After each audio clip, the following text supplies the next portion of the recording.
Financiamento Procultura RS, Secretaria da Cultura, Governo do Estado do Rio Grande do Sul. Me deixa desafinar, eu tenho direito.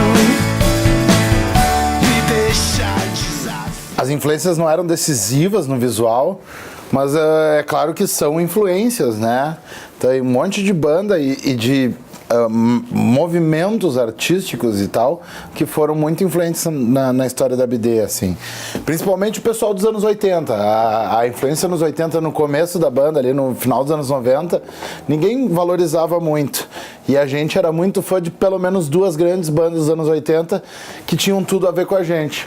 Uma delas era o B-52s, né? E a outra era o Blitz daqui do Brasil. Todo mundo que nos via no começo da banda dizia que a gente era muito o Blitz dos anos 90 e tal. E a gente, na verdade, não queria exatamente só isso. A gente queria dar um passo além, porque a gente queria colocar nisso daí também as influências dos anos 90 da coisa. A gente tinha, além de tudo, influência do grunge, a gente tinha influência do Britpop. E no Britpop tinha uma banda que especificamente nos influenciava muito no visual da coisa toda, que é o Pulp. O Pulp, para nós, era uma influência muito grande, não só no visual, mas também... Errei aqui o nó, desculpa aí.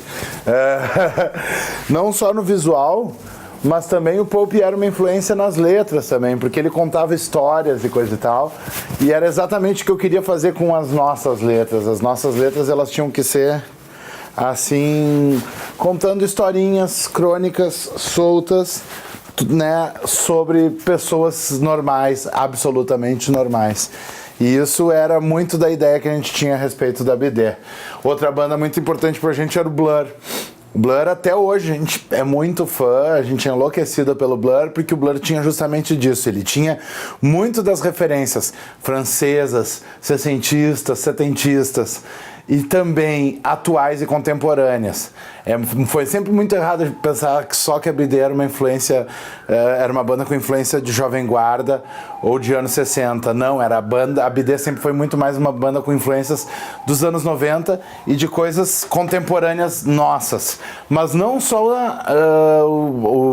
a música e os movimentos musicais da época é que nos chamavam a atenção. O cinema também. E uma outra coisa muito importante para nós foi esse tal de Twin Peaks aqui, que eu sou muito fã, pelo qual eu fiz a minha monografia no final do curso de jornalismo. E eu sou completamente enlouquecido pelo Twin Peaks. Se tu for ver lá, o principal personagem, que é o agente Dale Cooper, tá sempre de terninho e gravata, que nem a BD sempre tá sempre de terno e gravata. Então sempre teve muito a ver com a BD, o Twin Peaks. O final do clipe de Melissa é uma cópia de uma cena do Twin Peaks. E eu acho que é muito importante isso pra BD, ter pego uma referência daquela época e ter se grudado nela. Para hoje em dia, a gente já traz outras referências, a gente traz livros, como os livros do Kurt Vonnegut, que a gente é muito fã, e a gente coloca as referências de livros dentro das coisas. Referências de quadrinhos, os quadrinhos do Alan Moore, que tem essa bíblia aqui contando tudo sobre a vida dele, o autor de Watchmen, de V de Vingança, do Inferno, quadrinhos, filmes, quadros, musicais, tudo pode ser uma referência para tua banda. Tem esse cara aqui que mistura tudo isso também, e foi um cara que nos ensinou a misturar tudo isso, David Bowie. David Bowie é um cara que sempre, desde o começo, ele é o chamado do camaleão do rock, porque ele sempre teve visuais diferentes, ele sempre misturou cinema, literatura e manifestações artísticas dentro da sua coisa. E mais recentemente, os meus maiores ídolos, que são os Flaming Lips. Os Flaming Lips fazem exatamente quando eu me dei conta, assim, esses caras existem. Quando eu me dei conta disso, eu me emocionei. Então, fiquem espertos e procurem por aí coisas que não sejam as coisas mais básicas que todo mundo conhece.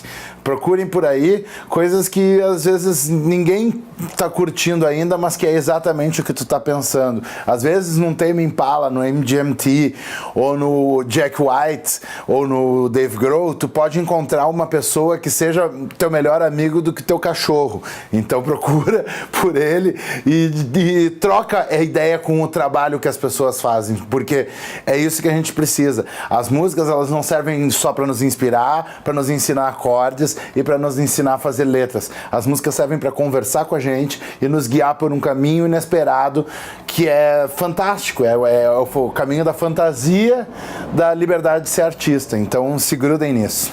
Das